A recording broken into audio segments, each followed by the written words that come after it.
Well, covering this story for us today is our business editor, Bryan Quinn, who's with me. And Bryan, the word on everybody's lips today really is contagion. Could the failures at these banks in the United States really start to spread? That's a big question. US stock markets are about midway through their trading day right now. So what are we seeing for the moment?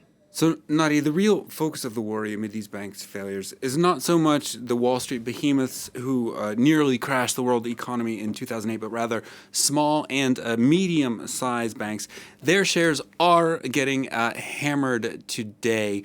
A number of stocks actually temporarily paused their trading due to extreme drops. Now, speculation has been rife that the California-based First Republic Bank could be the next domino to fall. Its shares fell nearly 75% at the open before being paused. They're down around 65% now. PacWest currently down just over 30% after trading was resumed.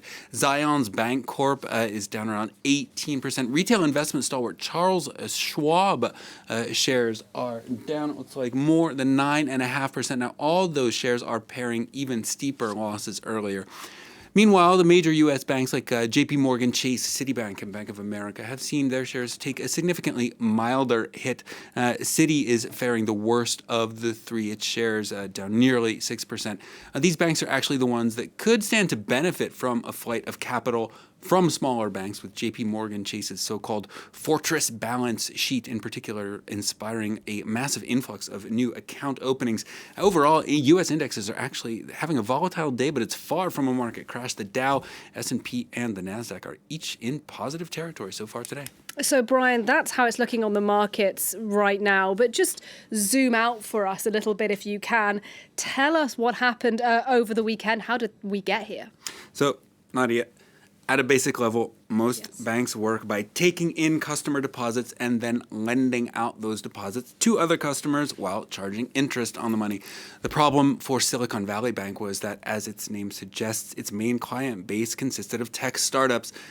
Tech startups generally don't borrow money. They raise money from venture capital funding rounds. Now, these startups would then park that venture capital money at SVP. SVP doesn't necessarily lend that money out. It needs to make money on it somehow. So it used the funds to buy a lot of long-term U.S. Treasury bonds. These are a safe investment, pays a bit of interest. The bonds are easily sellable on the secondary market should the bank need to raise cash. The problem comes when the Federal Reserve starts to rapidly raise interest rates, now including on its own recently issued bonds. Suddenly, the older, low-interest rate bonds that SVP holds in its asset portfolio are far less attractive to buyers on the secondary market. Their value goes down. It's not a problem if you can hold those bonds to maturity. You get your principal back, you get the interest, you've made a bit of money, not as much as you could have perhaps.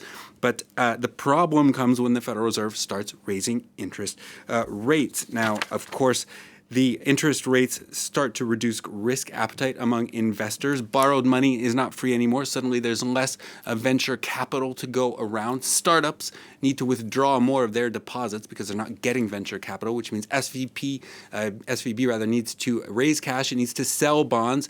It sold $21 billion worth of bonds at a $1.8 billion loss last week.